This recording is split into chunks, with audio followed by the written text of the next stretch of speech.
नमस्कार दोस्तों, मैं सिमरन कौर कैमरामैन धर्मवीर के साथ आप सभी का स्वागत करती हूं आपके अपने YouTube चैनल हरियाणा स्वाभिमान पर।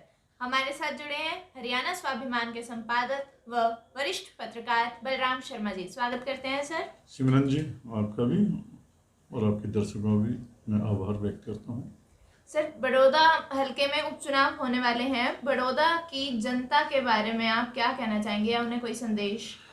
देखिए, सबसे पहले सिमरन जी, मैं आज 5 अगस्त को प्रधानमंत्री नरेंद्र मोदी जी जो अयोध्या के अंदर भगवान श्री राम की जो मंदिर की जो आधारशिला रख रहे हैं, सभी भारतवासियों को और जो भारत से बाहर रहते हैं लोगों को मैं बधाई देता हूँ। ये एक अच्छा अवसर आया है और नरेंद्र मोदी जी और बीजेपी ने और सुप्रीम कोर्ट के जो आदेश आए हैं उसका हम तहे दिल से स्वागत करते हैं और आप सबका भी इस चीज़ का स्वागत करना चाहिए, क्योंकि पिछले कई सौ वर्षों से और हिंदुस्तान की जनता बड़ी परेशान थी।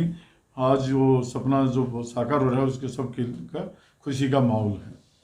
जहाँ तक ये बात आपने बड़ौदा हल्के के उपचुनाव की करी, आपका एक बार क्वेश्चन अगर दोबारा दोहरा दें।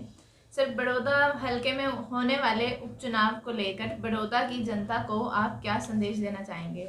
नहीं, मैं संदेश से, देखिए पहली बात तो कोई मुनि ऋषि नहीं हूँ जो मैं संदेश दूंगा। हाँ, बड़ौदा की जो हल्के की जो जनता है मुझे इस टाइम पर सबसे ज़्यादा परेशान दिखाई दे रही है। अब आप कहोगे परेशान कैसे? क्योंकि जो बड़ौदा की जो जनता है ना, बड़ौदा का जो मतदाता है वो इसलिए परेशान है कि वहाँ पर बाहरी लोग बहुत ज़्यादा आए हुए हैं और एक परिवार में लगातार पूरे दिन 10-10 लोग वहाँ आते जाते रहते हैं। कभी किसी पार्टी है, कभी किसी पार्टी है, कभी किसी।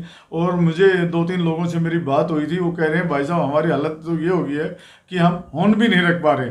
अभी कांग्रेस पार्टी के किसी नेता का फोन आ रहा है, थोड़ी देर के बाद इन्हों लोग आ जाता है, फिर किसी बीजेपी वाले का आ जाता है। तो स्त्रियाँ बहुत परेशान है और आवागमन भी बहुत ज़्यादा लगा हुआ है जी। सर, बड़ौदा उपचुनाव में मीडिया की क्या भूमिका रहने वाली है? देखिए, जितने लोग बाहरी वहाँ गए हुए हैं, पॉलिटिशियन गए हुए हैं, नेता गए हुए हैं और मतदाताओं को रिझाने के लिए लोग गए हुए हैं, इसी तरह बहुत ज़्यादा मीडिया के लोग भी गए हुए हैं। अच्छा, मीडिया के लोगों के सवाल भी अजीब से होते हैं, उनसे भी लोग परेशान होते हैं। थोड़ी देर के बाद माइक आगे लगा देते हैं, भाई साहब आपका क्या कहना है, भाई साहब आपका क्या कहना है बड़ौदा हल्के। वो ऐसे हो गए जैसे, मैंने नहीं कहना चाहिए, कहीं जैसे बैठे हो एक आदमी बार बार वो चीज़ों को दोहरा देते हैं और मीडिया उन्हीं को ही दिखाने के लगता है, जबकि सच्चाई वहाँ की क्या है, वहाँ एक्चुअल पोजीशन क्या है। अच्छा, कोई कभी किसी को आगे दिखा देते हैं, कभी किसी को कभी। अच्छा, जो एक सभ्य तरीके की जो मीडिया की होनी चाहिए, मैं देख रहा हूँ कि मीडिया की कवरेज वहाँ एक अच्छी तरीके से नहीं हो रही। लोगों ने धरातल पर अच्छी रिपोर्टिंग करनी चाहिए, एक सभ्य तरीके से रिपोर्टिंग करनी चाहिए, ताकि लोग उनको सुने और उनको देखें कि हाँ कि किस आदमी ने रिपोर्टिंग करी। आज हर कोई माइक लेकर घूम रहा है। हो सकता है मेरे से कुछ साथी नाराज भी हो जाएं, लेकिन मैं चाहूँगा कि वो अच्छी रिपोर्टिंग करें और मौके की रिपोर्टिंग करें और धरातल की, और लोगों के बीच में जाके उनकी समस्याएं उठाएं, उनके मुद्दे उठाएं। ये एक अच्छी रिपोर्टिंग होगी जिससे सरकार का ध्यान भी जाए और सरकार उसका समाधान भी कर सके। सर, बीजेपी सत्ता किन चुनावी मुद्दों पर यहाँ से खेलेगी? देखिए क्या है सिमरन जी, भारतीय जनता पार्टी और प्रदेश सरकार एक ही बात है, वर्तमान में किन मुद्दों पर खेलेगी। देखिए, भारतीय जनता पार्टी प्रदेश सरकार इस चुनाव को हल्के में तो ले नहीं रही, क्योंकि ये कांग्रेस का था और उनके लिए प्लस पॉइंट है अगर उनके पक्ष में सीट आ जाती है तो। हाँ, भारतीय जनता पार्टी लगातार, अब भारतीय जनता पार्टी को बड़ौदा हल्के के लोगों के बीच में जाने का मौका मिल रहा है और बड़ौदा हल्के की हर समस्या से वो अवगत भी हो जाएंगे, तो उनकी समस्याओं का समाधान करने के लिए सरकार को इनको काम भी करेगी और वो विकास का मुद्दा बनाकर ही चुनाव मैदान में जाएगी।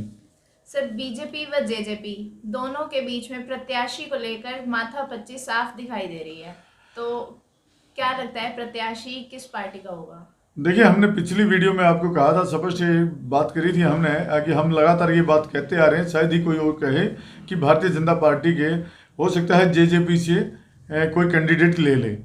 लेकिन जैसे अजय सिंह चौटाला, डॉक्टर अजय सिंह चौटाला का अचानक सक्रिय होना, कहीं न कहीं मुझे ये लग रहा है कि जेजेपी इस सीट पर अपना पक्ष मजबूती से दिखा रही है और भारतीय जनता पार्टी ये सीट जेजेपी को दे दे, कुछ ऐसा ही लग रहा है। और इसीलिए जेजेपी के जो कार्यकर्ता हैं, जेजेपी के मुखिया हैं, वो काफ़ी सक्रिय मुझे दिखाई दे रहे हैं।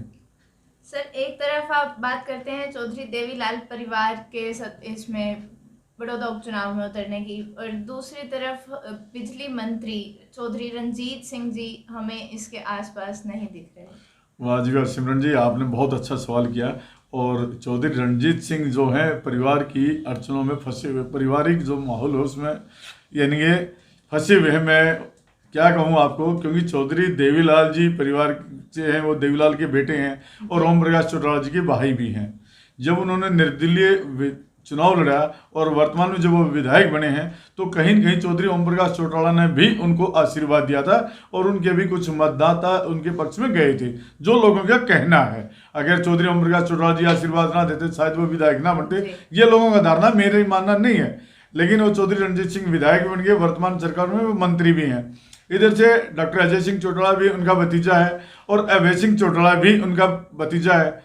अब दिक्कत उनके लिए सबसे बड़ी बात है, अगर वो सरकार बीजेपी का या जेजेपी के प्रत्याशी के रूप में कोई भी कैंडिडेट आता है उसके पक्ष में अगर चुनाव प्रचार करते हैं तो भाई ओम प्रकाश चौटाला जी उनसे नाराज हो जाएंगे।